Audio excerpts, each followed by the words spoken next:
All right. Scott Trench in the house. What's up? Hey guys, thanks for having me. I'm excited to be here. Yeah, man. We are very excited to have you. This Yeah, is it's episode 100, right? For us. episode 100 for us. Yeah. Yeah, man, it's a big one. This is Well, a big honored. one. Thank you for inviting me, and always excited to talk about this stuff. Yeah, man. Yeah.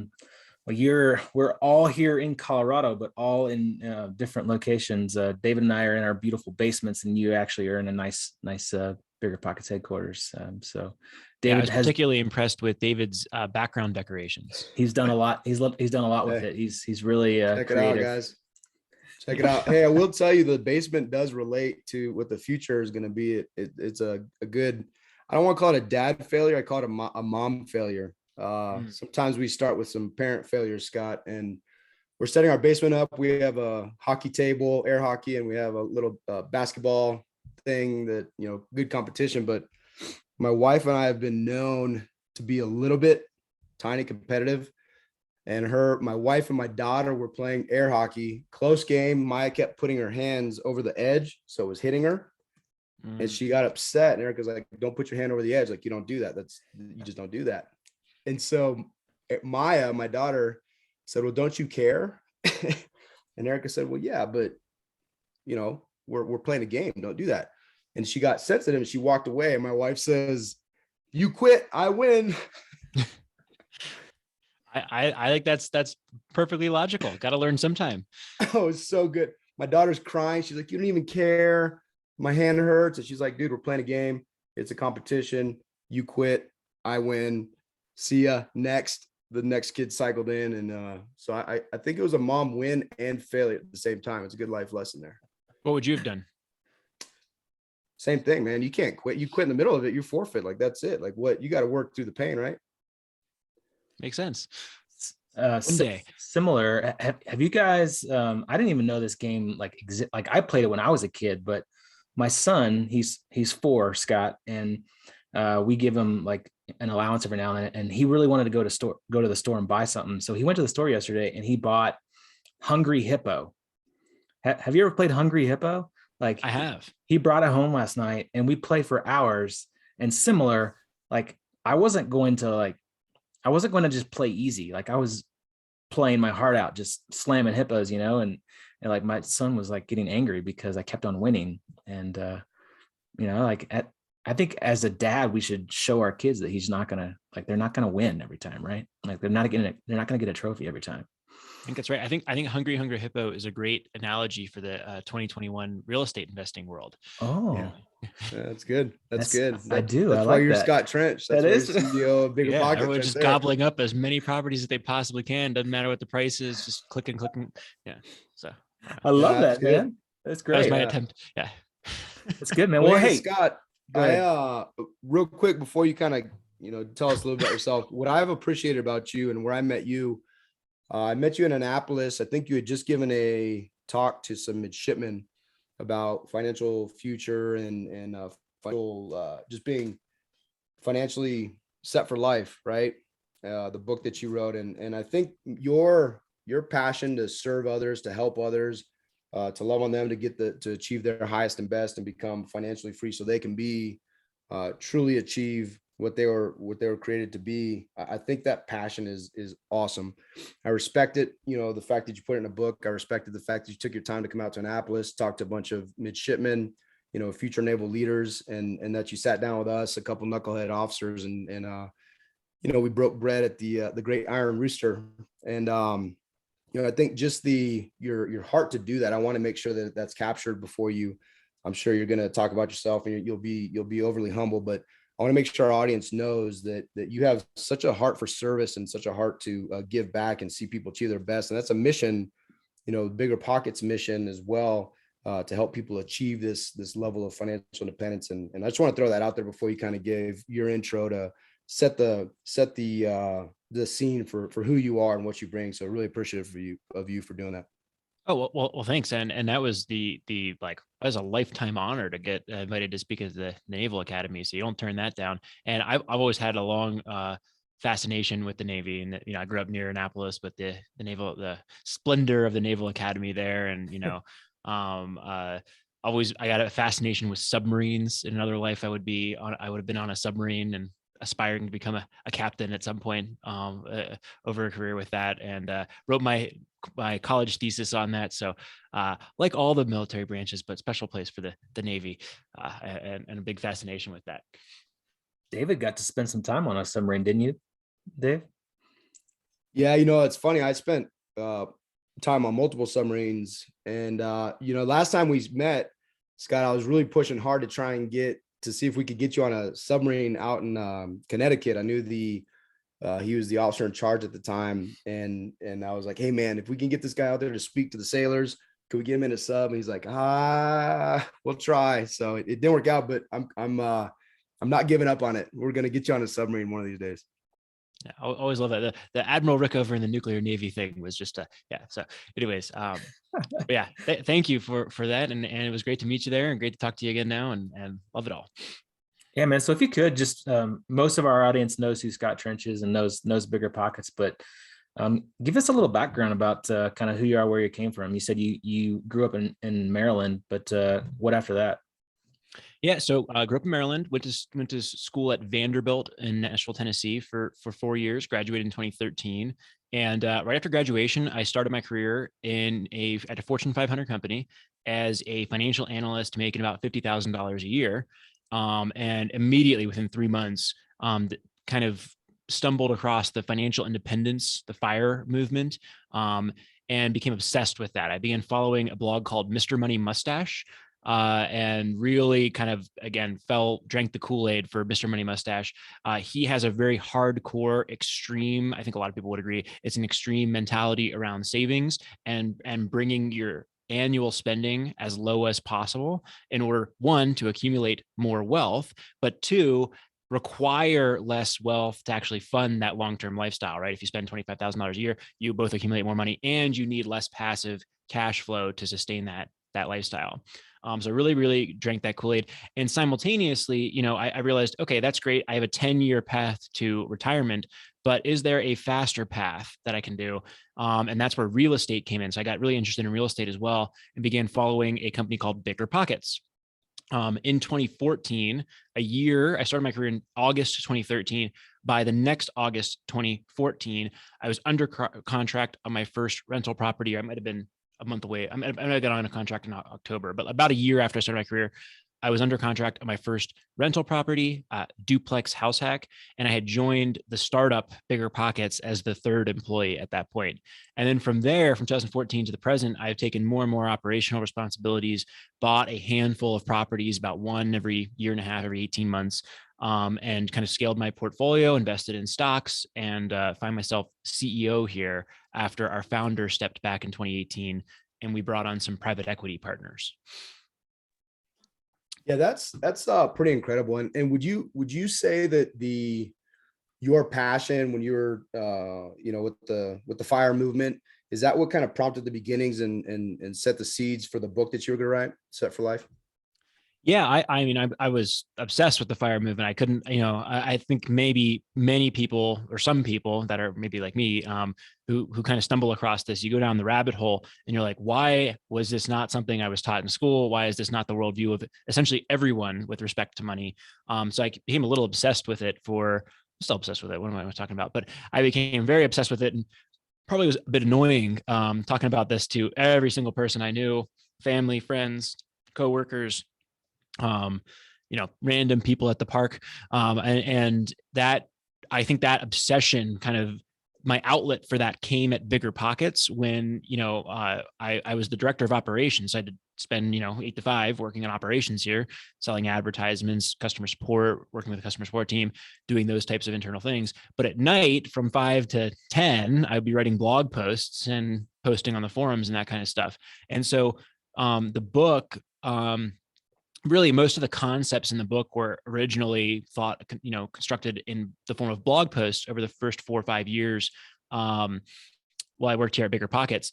And eventually I kind of put that all together into a framework because I thought there wasn't a crystal clear path from zero and a median income to a few $100,000 in assets, right? That, to me, that seemed like a formulaic approach.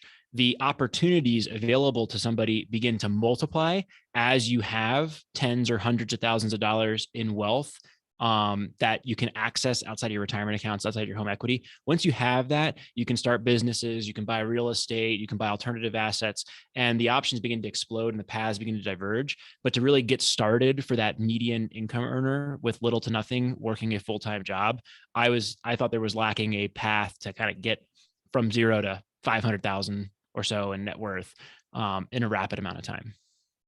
Yeah, man, it's a great book. I've given your book out a lot to like sailors, sailors in our commands that, they've posed an interest in learning about, finance and money and real estate. It's just a great book to, like, just like you said, kind of set you up for life. It's awesome. Now, Bigger Pockets, like you said, you started there. It was a startup in 2014. Where's Bigger Pockets now? For those that kind of aren't on the website, and kind of give our listeners, like, what is Bigger Pockets now?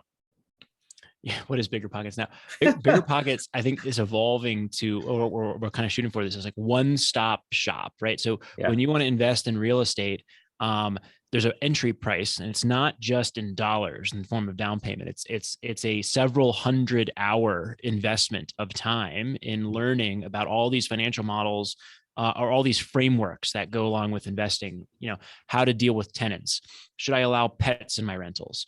Should I form an LLC or not? What type of financing should I use? What is cash flow? What is CapEx? And how does that relate to my cash flow?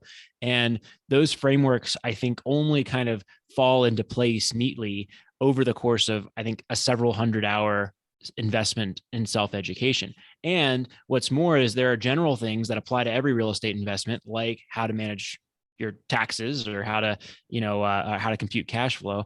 And there are hyper local or regional differences, right? There's going to be a different strategy for investing in the Midwest versus on the coasts. And there's going to be a different strategy for investing in a specific neighborhood in Memphis, Tennessee versus one in Indianapolis, right? And those nuances, I think those frameworks really come about by immersing yourself in a world of hearing other successful investor stories, maybe nationwide, and also meeting with and learning from people in your local market. And so I think that's what we're trying to build here, is this place where there's an ocean of constantly refreshed current content that discusses the high level frameworks, and as they're slowly changing with national market trends, but also all the stuff that you can go to find about your local market and meet local service professionals and on people. So what are we? We're trying to be everything, right? We have a podcast, a YouTube channel, a blog, forums, and in a world you can go and immerse yourself in to learn about all this real estate. And then you can also meet your team, agents, lenders, property managers, or find and analyze deals on the platform. So it's kind of that one-stop shop experience that we're trying to build for investors. Yeah, man, it's pretty awesome. I mean, like, just like you said, hundreds of hours. You can get lost in biggerpockets.com all day long. You can spend hours and hours and hours. So we saw you at the Best Ever conference 2 years ago here in Colorado, and you spoke, and you said something that I thought was really, really interesting. And you kind of talked about the mission of Bigger Pockets, and you talked about, a goal of yours is just teaching financial literacy and financial freedom to unlock human potential. What does that mean? Like, how are we unlocking human potential through Bigger Pockets? Yeah. So what is human potential, right? I think the human potential differs, I think, based on the individual, right? Some people have more and less potential than others, right? Like Stu has more potential than David on this one. I was told to give some shit to David. So yes. That was with that. And then I think it also depends on your age, right? Where some folks are, a younger person who, may have more potential than an older person. And I'm not saying that's like, it's not different from a 30-year-old versus a 40-year-old, but it's definitely different from a 30-year-old versus a 70-year-old, right? Or a 65-year-old. Right. And so the idea is, if you can help people remove dependence on wage income early in life, that unlocks their potential. Maybe they still go and work at that same job, but they're there because they want to be there. And that's where they think their talents can be best applied and have the most impact. Or maybe they do something for a nonprofit. Maybe they start a business. Maybe they relax on the beach for 6 months. Maybe they start a blog and just, put out some thought leadership on a subject that needs it in society. But that's what I mean, I think, by unlocking human potential. And one way that we're trying to work towards that is this concept of 1 million millionaires. So that's a long-term goal. We're still kind of zeroing in on how to track that on a user by user basis, but we can certainly learn what percentage of our audience is accredited investors, for example. That's one way to determine, I think your potential has been unlocked if you're an accredited investor, by really either of the two definitions of income or wealth. And so that's the idea. If you can make 1 million people become millionaires or accredited investors, I think that you've created a tremendous amount of downstream potential that might happen on an individual basis from that. And one example I always like to highlight is one of my friends. She's a veterinarian out of Pennsylvania, and veterinarians accumulate a tremendous amount of student loan debt coming out of school, and they make about $70,000 or $80,000 a year. $70,000 or $80,000 a year doesn't sound like bad money, but it's not good compared with relative to the costs of getting that degree. It's like getting a medical degree and going through medical school to make $70,000 or $80,000 a year. So there's actually a high suicide rate among veterinarians. There's a lot of folks that go in there and they go into these programs that are supposed to forgive the loans after 20 years. Talk about unlocking human potential. You're having this person who's going to go through 20 years of professional life with with essentially building no wealth, waiting for that loan to get forgiven at the end of that period. And it's really, the balance is growing each year because the interest payments are bigger than the minimum payments of the income-based contributions. So it's kind of a sad situation. It's a tough world out there with that. Well, anyways, this person bought a number of rental properties, and now she spends her time trying to help other veterinarians finance their vet school in a way that's more advantageous. So Bigger Pockets' purpose is not to save the horses, but by unlocking human potential, that's a downstream impact of that's the type of downstream impact we think we can maybe able to help facilitate over time. Yeah, that's, we're huge believers in the mindset and the power of not only doing, but once you free up some of these significant barriers to success or significant barriers to purpose, one being finances, the potential there and what you could potentially unlock is so big. And I love that mission. I'm just kind of curious, do you, and I think I know this, but are your passions with Bigger Pockets and your association, obviously you continued driving that business, are they more in line with the education piece? Is it, does it focus around that unlocking potential? Is it the real estate piece? Is it, is it all of it? Like what is driving, like what is scratching your itch every day when you go to Bigger Pockets? Well, I think it's that, I'm actually agnostic about the tool, right?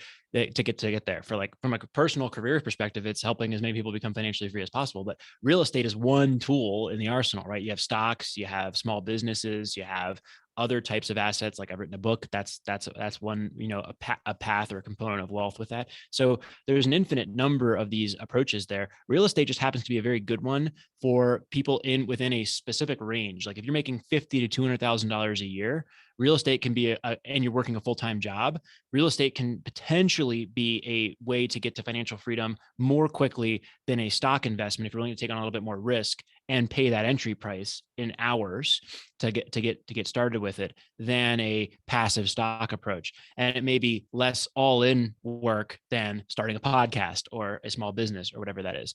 So that's where I think there's a sweet spot for a chunk of the population, but real estate is not a good option for people who make much less than $50,000 a year because it's just too hard to get to the starting point of accumulating a down payment and having access to the debt financing you'll probably need to buy property. It's also not a great avenue, I think, for we have a very small percentage of our user base who's in this bucket, for people who earn over $200,000, $250,000 a year, because they're not willing in many cases to pay that price of several hundred hours to buy a duplex that they're going to fix up and rent out, because they can just live a middle-class life and accumulate enough wealth and passive investments. So that's it scratches my itch because it's a good tool for such a wide percentage of the population that is likely to be able to achieve financial freedom. Go ahead, buddy. You're gonna say You got something. So with running Bigger Pockets, you also do the Bigger Pockets Money podcast with Mindy, and that's a little bit more focused on just the actual use of money, right? It's not really focused on real estate. Out of the hundreds of episodes that you guys have done now, you've talked to a lot of successful people. What would you say is like the magic formula, if there is one? What's the keys to success? When you're interviewing all these people on handling money correctly. So that's the fun one, right? So Mindy, who co-hosts the show with me, I'll steal her phrase: "Personal finance is personal." So that's one magic phrase, right? Nice. But I'll tell you what the second one is. We do this segment where we call the Finance Friday, where people come in and they give us their complete financial picture, and then we give them a strategy to go forward with that. And it's very easy when someone says, "Here's my goal. Here's what I want in life.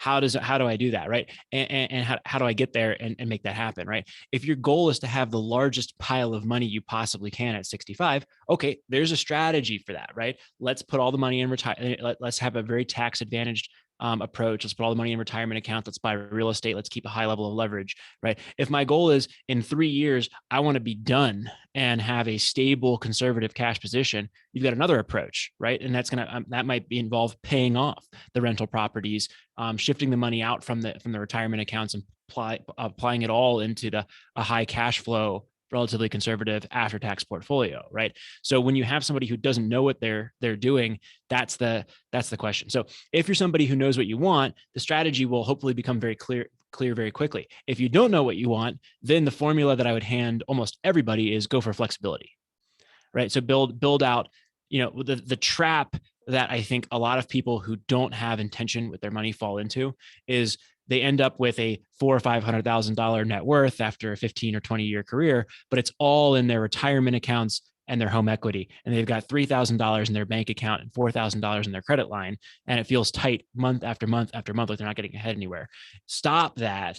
Build the wealth outside of the retirement accounts and outside of the home equity, even if it is not the most efficient thing in the short run. And so you have like a year saved up of FU money. And that flexibility, I think, will make you feel a lot better about your position, your situation, even if it's not the most optimized thing for that year's cash flow, for example. How's that to answer your question? There's no right answer, but if you want one, the best direction to start heading is flexibility. I love it. That's great. Hey, so, I'm kind of curious, after all these shows and your passion, your study, writing this book, the research you've done, in your opinion, what is the biggest barrier to being financially savvy and having something? Because, you highlight some, and I'm assuming you came up with these, but, like your 5 tactics to help you earn more money, the 7 core tenets of investing. You even broke down, these are all from the book. You even broke down like a daily time log and how you can track your time and equate that to money making activities. And there's a lot of amazing tools, but I feel like there's tools everywhere. There's the internet everywhere. There's Google searches, there's Bigger Pockets.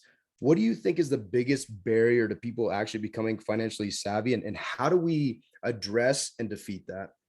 I think it's probably a cultural and educational component, right? So money is just it's not polite to discuss at the dinner table. So I don't know if this is true, but like I have to be in the top 1%, maybe the top 100 or 1,000 people in terms of the amount of different people I've had a money conversation with, maybe outside of like financial planners and all that kind of stuff.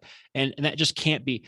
So like I have all these frameworks. It seems so obvious to me, or it seems so clear in many of these cases with that, but most people are not able to get anywhere close to that because they're not having those discussions even at the dinner table with their own family, much less from a variety of different perspectives, because it's just not talked about openly. So I think that's one component. And the second, I'll go right back to the same framework I gave for real estate investing.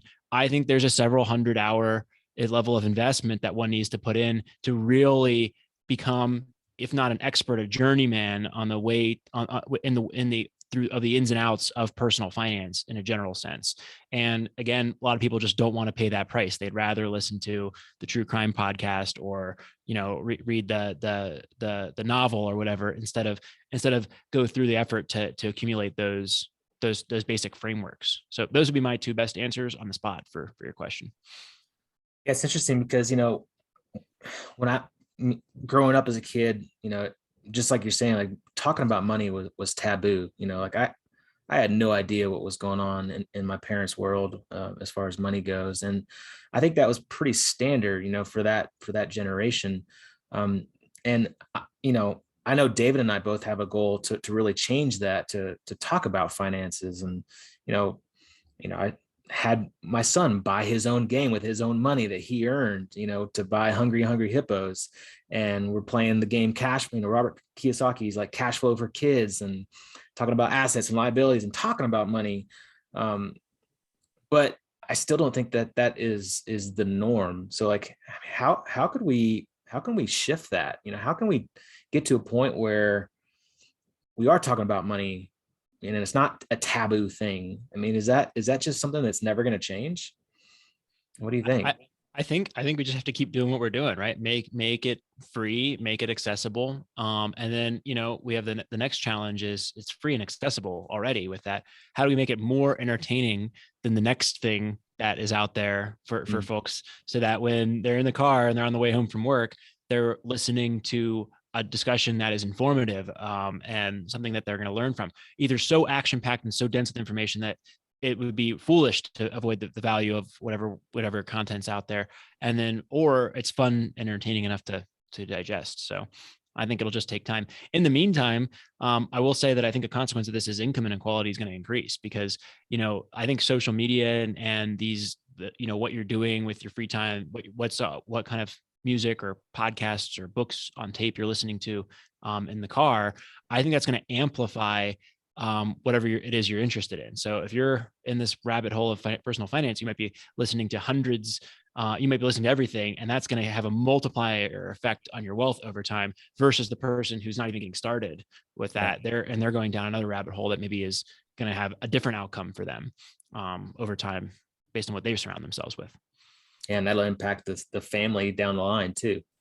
Mm-hmm. If I'm listening to a podcast about money in the car and my kids are in the car at 4 and 7, like I think that's naturally gonna fall down line. It's an interesting point, but kind of scary. I think it's such a, I think that's a great answer. And I think it's, I think that the fact that we're passionate about it, and not passionate about it from the sense that we're trying to stockpile of a ton of cash and our own assets and live this big baller life. It's the desire to get in front of, like you did, midshipmen, future naval leaders, because then you get in front of those guys and gals, and then they can then potentially push that knowledge to their sailors, and their sailors can push that to their kids, and their kids can, it just starts this cycle. Because I think you make such a good point. And I was actually listening to the final, one of the episodes, Bigger Pockets episodes, where they're talking about, social media and the amount of time. And I just happened to click on this random, I'm not a Floyd Mayweather guy, but he did this awesome little thing where he's like, they're like, why don't you do social media? And he goes, look, man, he broke down a day. He said, you have 24 hours in a day. I sleep 8 hours. Well, now I'm down, 8 hours.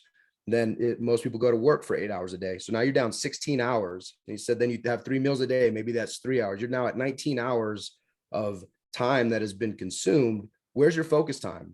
Where's your time that you're going to do? And if you're sitting on your phone doing social media, that time is gone. And you've effectively, excuse me.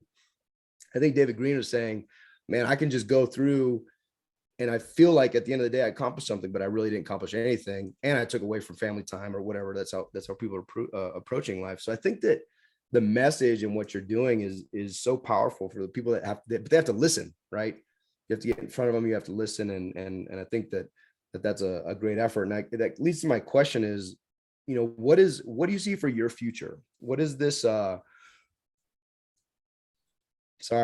do you see for, this mission for your obsession? Is it continuing with Bigger Pockets, growing that brand and trying to get in front of as many people as possible? Or what is it, another book? Is it multiple books? Like, what do you see for Scott Trench? Yeah, I think it's kind of moving toward that career goal of helping as many people achieve financial freedom as possible with that. So, I've got a I'm like a huge nerd with all this stuff. I won't share them all, but like I have this like whole get list of lifetime goals. Then I have a 3-year picture with all those things that backs in from that. And then I have all the things I'm doing this quarter. And then I have a weekly plan, and then I have today's plan, right? And so I just back into that and kind of keep moving towards that. And that like I want to have frameworks for problems that ordinary Americans face in mass. So like Set for Life, for example, is a framework for how to go from zero to financial freedom. First Time Home Buyer, which is another book that I wrote last year around that. Actually, I forget what that one's about. But that one's about another framework for that ordinary Americans are facing with that. That was a terrible joke, but First Time Home Buyer. But like I want to try to go one by one through these big problems, maybe 10 over the course of my career, that address better than anybody else or better than anything else that's out there, common challenges that are faced in American life, like building to financial freedom, buying a first home, perhaps others that may or may not relate to finance or whatever over the future. But that's one example of a lifetime goal that I have for that. It's funny because I started out this journey with a selfish, like I want to become financially free, so I just don't have a boss anymore with this, and I can do whatever the heck I want with any day. And now my days are like, as we're recording this podcast, you're like, do you have a hard stop after the podcast? Oh yeah, every single day, every hour is regimented with that, right. With the CEO responsibilities. I have like almost no freedom over I have complete freedom over my time, and therefore I have no freedom over my time because I have something all the time. And I love that. And I relish the opportunity and the challenge with that role. And I'll do it as long as I feel like I'm the best guy for the job, or at least the shareholders of Bigger Pockets feel like I'm the best guy for the job with that. And, or both of those, or as long as both of those are true, I'll keep doing that. And then take on the next challenge after that, probably with those same kind of mission of helping people become financially free over time though. Maybe with a little less packed schedule if that day comes to pass, though. Yeah. All right. Do you recently got married, right? Is that correct? Yeah, last year. Okay. And are kids in the future at all? Is that a discussion? Yeah, we're hopefully one day with Nice. that. So no particular rush, but hopefully in the next couple of years we'll have a couple of trenchlings on the way. That's awesome, man. That's awesome. There goes your financial freedom, dude. Yeah, there goes your time freedom too. Yeah. Yeah. So what's kind of what's the avatar user of Bigger Pockets? Like what's kind of the normal age range of people kind of in Bigger Pockets every day? Sure. So this is hopefully I won't be too nerdy on this one. Our typical user is 34 to 45 years old. They're overwhelmingly male, 75-80% men, something we hope to change over time. We're not sure if that's a reflection of the fact that some of our hosts are male, or or that's just a tendency of interest from the investor population. Most of them make between $50,000 and $150,000 per year in household income. They're overwhelmed. Most of our users own at least one property, but almost 95% of the people on our platform who have given us their email address at least intend to buy a property or more in the next 12 months. The vast majority of them are looking for long-term rentals. There are a lot of people who are also interested in BRRRR, which is just another strategy for getting to the long-term rental goal: buy, rehab, rent, refinance, repeat, for those who don't know what BRRRR stands for. And then short-term rentals is actually an interesting one that's exploding in popularity on our platform. It's last year, I think like 5% of people were interested in it as a strategy. And this year, 30% of people are interested in short-term rentals. So that's becoming another strategy. Almost everybody is looking for financial freedom, not necessarily to quit their job, but they want the optionality that comes from it. And almost every one of our users, 90-95% of them, have assets outside of real estate in things like stocks, crypto, gold, and other asset classes. So two questions with that. And it's kind of for us too, because, I think we have a lot of the similar passions that you do as far as just really helping and serving and teaching and trying to, help others get, to their highest and best, right. To unlock human potential. And for me, I think a big opportunity is the younger individuals, and maybe not like our kids. I mean, although we are absolutely going to be working on that, but but that like the college kid, you went and talked to the Naval Academy. I've gone to talk to some Air Force Academy guys down in Colorado Springs. How does Bigger Pockets and how does David and Stu at Storehouse and how do guy, the 34 to 44-year-old who is on his way to financial freedom also teach the college close to being graduated about financial independence and be financially savvy, to not leave college and then just go be stupid and drink their life away and party, right? How do we get there? I think we're too old. So I'm too old. Stu, you're probably too old, and David, you're way too old. Yeah. So I think that how we do that is we get younger. We get the folks that are in there that are 24, 23, 24, who are doing all of the right things and clearly on the right track, and have them showcase what they're doing so that the next folks will follow. Right. And I think that was that was one of the reasons why I wanted to write Set for Life when I did, is because I couldn't write that book today at 31, right? I was too right at the time, right? I knew everything with that, and it wouldn't have worked. Like I can't do that. Even 5 years later with that, I think it has to be coming from somebody who's in there doing that. And how do we find those people that are on the right track and give them a platform so that we can help reach those folks? Because I think the real world is too distant for a college kid. That's my frank answer to that question. What do you think? I think it's great, man. I haven't thought about that, but yeah. I think it also is very helpful to think of it that way, to frame your effort, right? So if we're looking for individuals to potentially mentor and try to impart some of this, and then they're, if they have the leadership abilities and desire to then invest to influence their peer group, I think that's awesome. I never thought of it that way. And I will say, you're probably going to be Stu's favorite guest, because you are literally the only guest we've ever had that hasn't spent the majority of the time that made fun of him. So, I have one thing that I want you to, if you don't mind. I think a lot of people have a misconception of financial freedom. I think when people hear financial freedom, they think I'm a millionaire, right? And if you don't mind, just kind of give your idea of what financial freedom really means.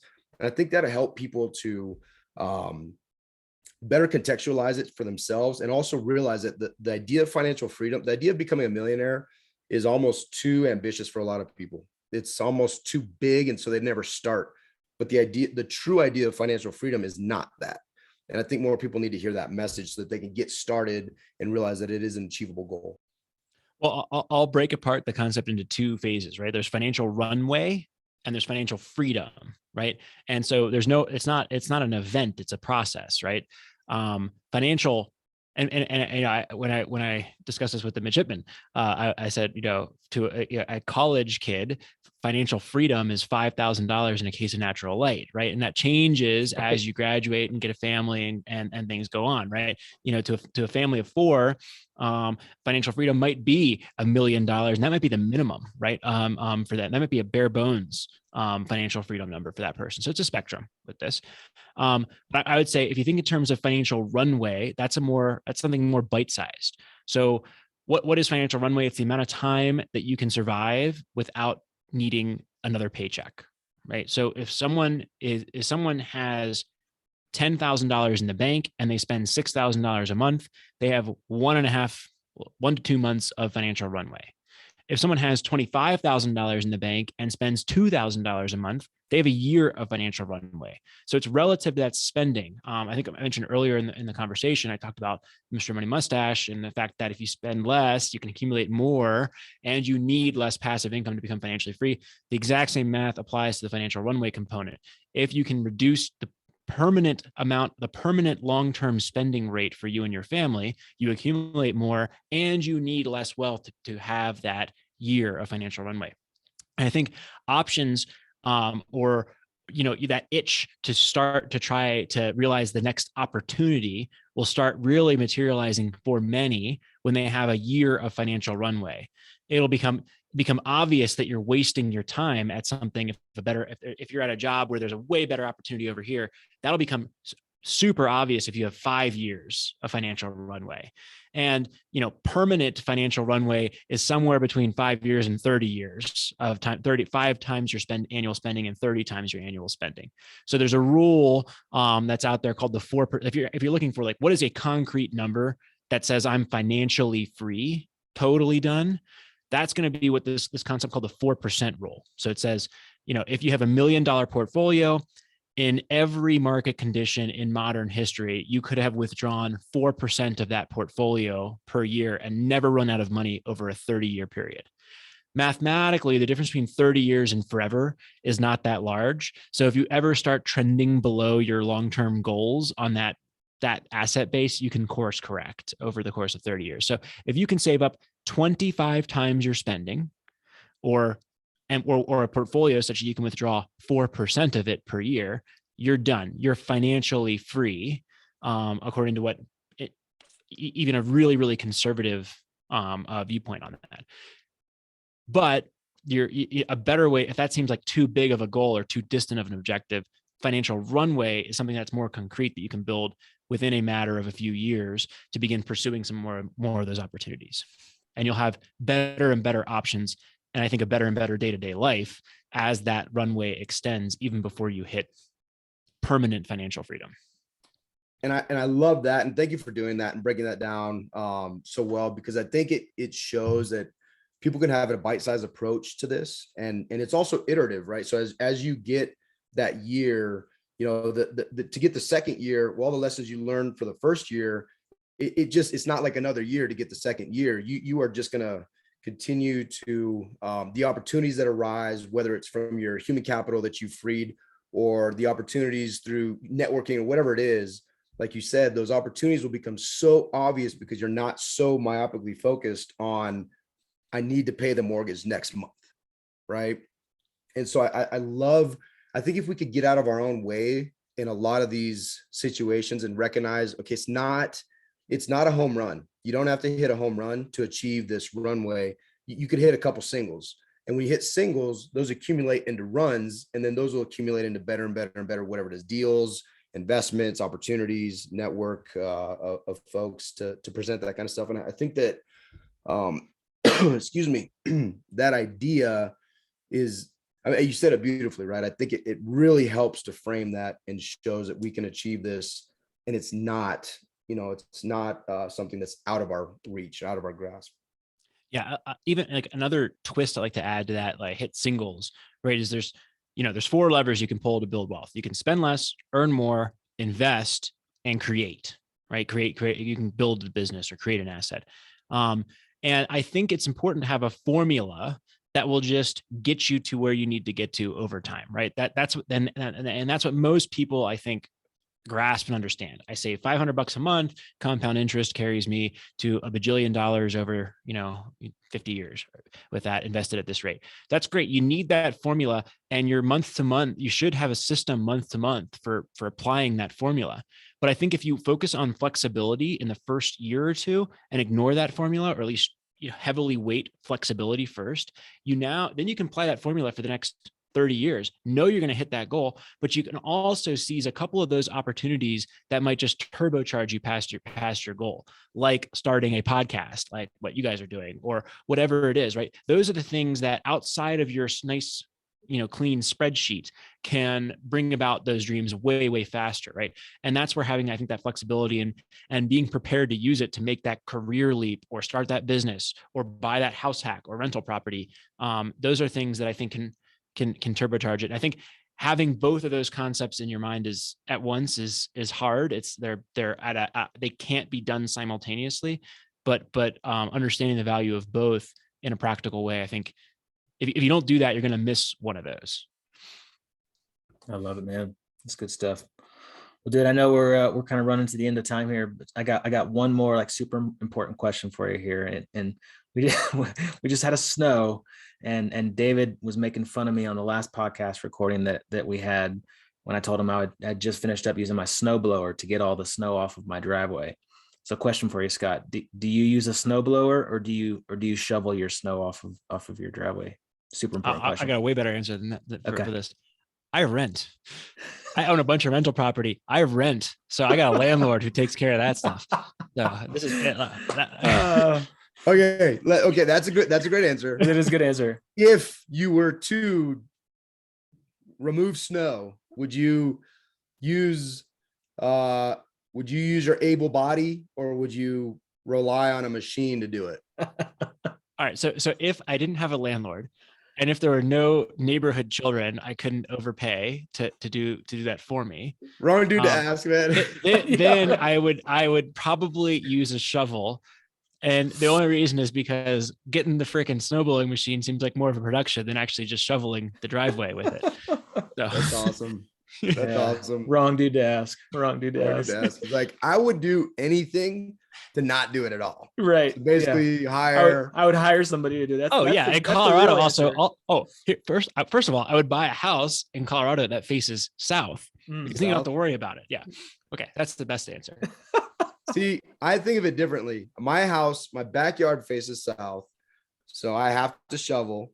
But while I'm shoveling, I'm meditating. I'm listening to. Today I was shoveling, listening to Bigger Pockets episode. A lot of good stuff was happening. I was getting a little bit of a workout. I haven't gotten that with this COVID, so I actually enjoyed my time shoveling quite a bit. I have become quite soft with these types of things. So you're asking the wrong guy on this one. That's hilarious. Well, Stuart has too. He's I got a manly beard. That's about where it stops. Yeah. I can't grow. I don't even have that. Yeah. I get too itchy and then I got to shave it. I've been used to shaving for 20 years. Hey, Scott, before we sign off, I know you got to run and you're a busy man, but hey, dude, I just want to thank you so much. I want to encourage you. When I read your book, when we pass your book out, when we talk about you and we try to get you in front of, see you in front of midshipmen. And I know that we're probably going to try to get you and in front of some other young groups that we see as future leaders, future influencers. Your willingness to do that, your love, I'll characterize it as love, because I don't see any other way that you could put so much passion into trying to help other people achieve their highest and best, to unlock their potential, to unlock their capacity so they can live the best lives they can live, is such a unselfish agenda. And I'll tell you, you're making huge impacts in areas that you don't even know, and you won't know in this lifetime. But I just am so grateful for you. I'm so grateful for you taking the time to be on for us, a very special 100th episode of a podcast. And we've learned a lot from you. You've mentored us in a ton of ways, whether it's through the book, or the podcast, or things again that you're not even tracking. And just so grateful for you, my brother. And just hopefully you're encouraged to continue to crush it, to do amazing things, to help people to be the best that they can be. And we're just very grateful for you, Scott. Well, thank you very much. That was a really nice thing to say, and I really appreciate it. And it's fun, and congratulations on 100 episodes, and very grateful and honored that you guys selected me to be the guest today. So thank you. Yeah, man, this was fun. I appreciate it. Hopefully we can see you in real life soon. Maybe we'll catch each other soon. But guys and gals, hey, if you're not on Bigger Pockets, go check out biggerpockets.com. Go get Scott's book, Set for Life. Go listen to Scott on Bigger Pockets Money podcast. All amazing tools to grow your knowledge for your self-education. And hey, if you like this episode, please share it. We'd love to see some shares out there. Tell people about it. This is 100 episodes deep. This is awesome. And Dave, you got anything else? No, man. One thing, Scott, I'm claiming for you 20, not 10. I think 10, you're limiting yourself. So 20 more, or 20, I guess that's 18 more books that you're going to put out. I think 10 is limiting how much you have to offer. But they got to be. I need to feel like they're the best ones on that subject. So that would be where I want to. Yeah, we'll see. No doubts. All right, brother. Thank you, guys. All right. No, thank you. Hey, appreciate it. Everybody out there listening, thank you for coming on this journey with us for 100 episodes. Hopefully we have hundreds more in us, and this is meaningful and valuable to you. And go for your storehouse, right, Stu? That's right. Make it a great day. See ya. All right, team. See ya.